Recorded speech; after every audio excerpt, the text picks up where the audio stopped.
What made you realize your best friend was actually a complete a-hole?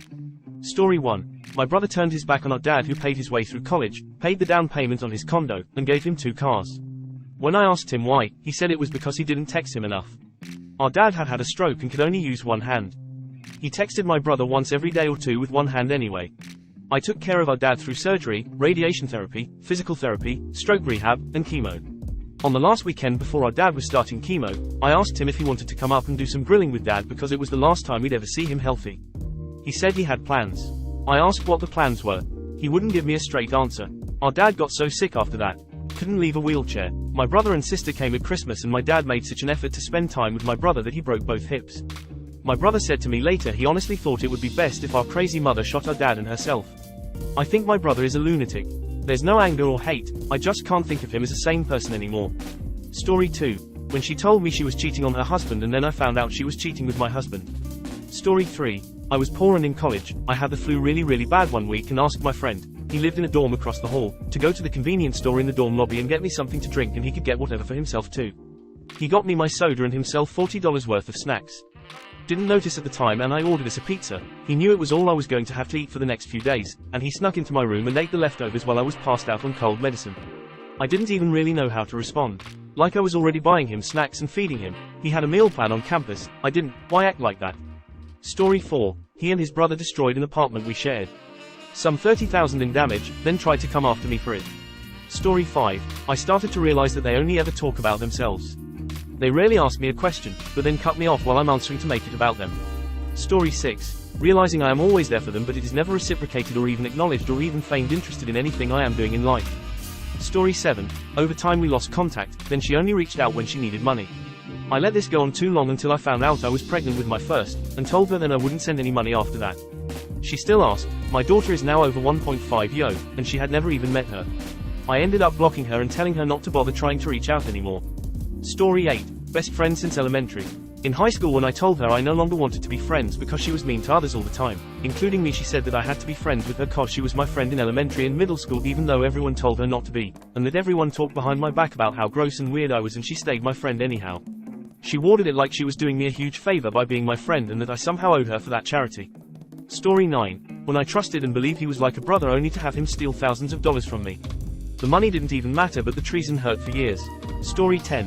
When he got his girlfriend pregnant he got 6 weeks of paternity leave. He lived with me and she had her own place.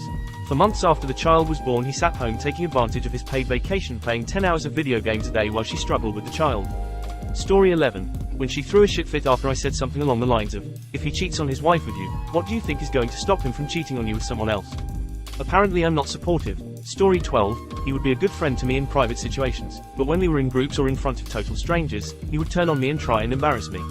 After 2 to 3 years of it, I decided he would be better out of my life and haven't spoken to him for over 15 years. Story 13. I was going through a really ugly breakup that left me in a very low point in my life. I was getting a lot of advice from my best friend on the whole situation. I told him that it would take time for me to get over her, as it was a relationship of over 2 years. 3 days after the breakup I checked Snap Maps and see that he is at my ex's apartment. It was 2 in the morning. He initially lied about it but then admitted to hooking up with her. I started crying over the phone and he literally said, I just want you to know that I'm sorry this is hurting you but I'm going to continue doing this with her. I lost my best friend of 22 years over that. It's crazy to me that one day, a friend who was a brother to me, just snapped and ignored me in a really dark state of mind just so he could get laid. Story 14. I'd gotten used to the cycle of him getting a new partner then disappearing until things went tits up and I helped him pick up the pieces. We went through the cycle many times. Whatever he needed I always had his back. Of course when I was at my lowest ebb, really having a really fucking tough time, I let him know and he said he'd try to find some time to hang out. The only thing I'd ever asked of him. Of course he vanishes again until his next relationship blew up. He called not long ago. I didn't bother getting back to him. Story 15. Easy. When I went on a family vacation with him and his family. Seeing how he treated his partner, how out of control his kid was, and how much of a lazy and selfish CT he was. Eye-opener. Story 16. Lost my dad to suicide in 2016. After hospital bills and the like were paid there was $15,000 in a car. 2006 Toyota Camry. My sister and I talked it over and decided I'd get the car and she'd get the cash. It was a big help as I've recently been diagnosed with several autoimmune disorders. I needed a reliable vehicle to drive to the various doctor appointments out of town.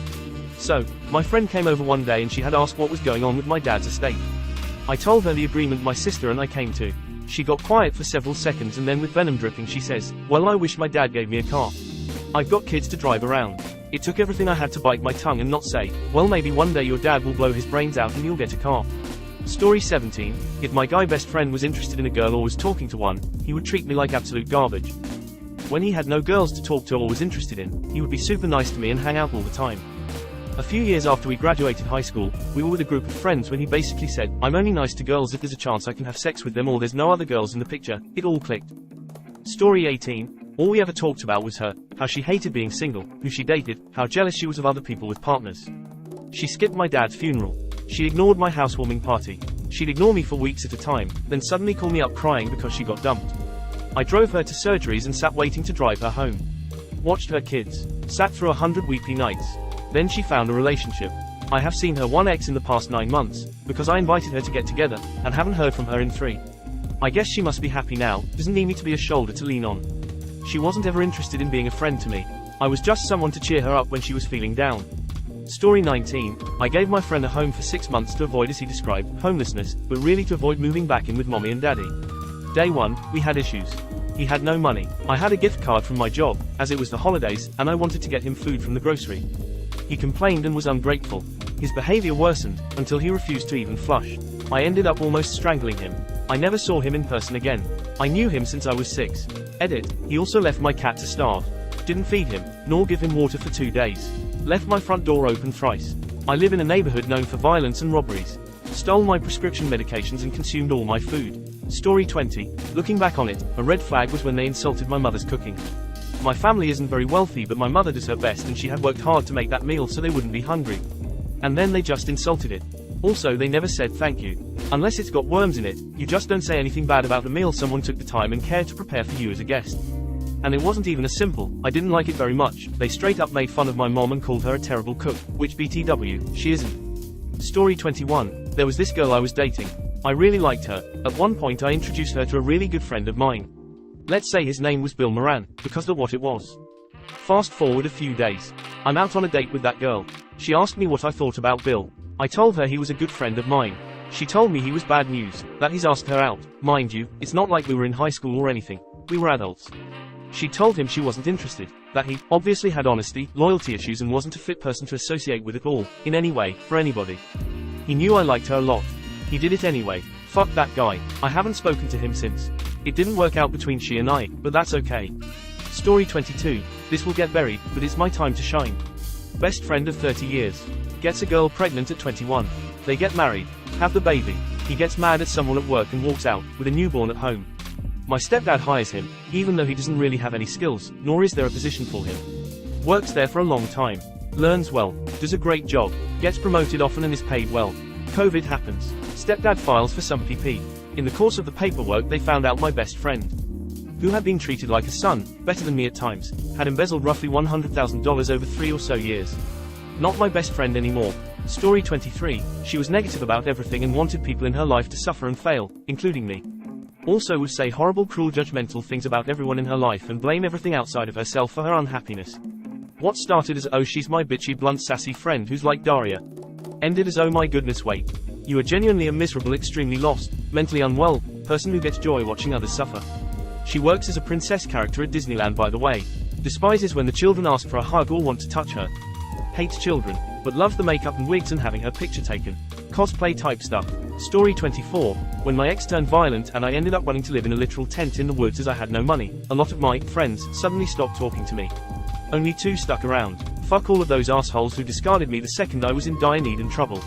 Story 25. He was going through a divorce. Said she was making all kinds of wild charges against him. Like R-word. You can't R-word your wife, she's literally mine. That put a lot of perspective on things and we haven't spent time together since. Story 26. We were kind of a tripod. Our one friend, Kara, took her own life, and after we got the news myself and third friend, Kim, went to comfort her family, see how to help. Afterward when it was just Kim and I again, she said, can you believe Kara's sister? Who was the one who found Kara and was essentially catatonic when we got there in shock. I said, yeah, I can't imagine what she is going through right now. She said, no, I just really felt like she was rude and did not want me there. She should have been more receptive. I looked at her dumbfounded and said, why would you think anything anyone in that house did or said today had anything to do with you? We all just lost someone incredibly important, in a shocking way, it was all so fresh. So she didn't say much and I chalked it up to her own shock, and I kind of just let it go. Months later we planned a suicide prevention charity walkathon and designed t-shirts. Kim took the design plans from the middle of the table and insisted she'd have a friend make them. Then ghosted Kara's family regarding the walk and the t-shirt commitment. A task no one asked her to take on, and we just ended up redesigning it and getting him elsewhere. She also had a dog that was very old and ill and constantly said she couldn't afford vet visits, then went to Italy and Vegas. I was feeling so angry to see how truly self-absorbed she was. So I stopped making plans with her, and would just tell her I am busy if she tried with me. We've faded into acquaintances now since we still have to interact once a year. She teaches at a school where I assist in an annual workshop. It's really a shame since the three of us were very close since second grade. But losing Kara really put into perspective the type of people I wanted to keep close in my life.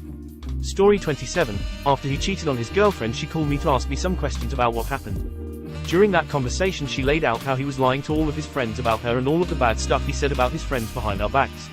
Apparently he got done with drugs when he was still living with his parents and he just put it on me. It sounds like that was his go-to excuse for anything, that it was my fault or my influence.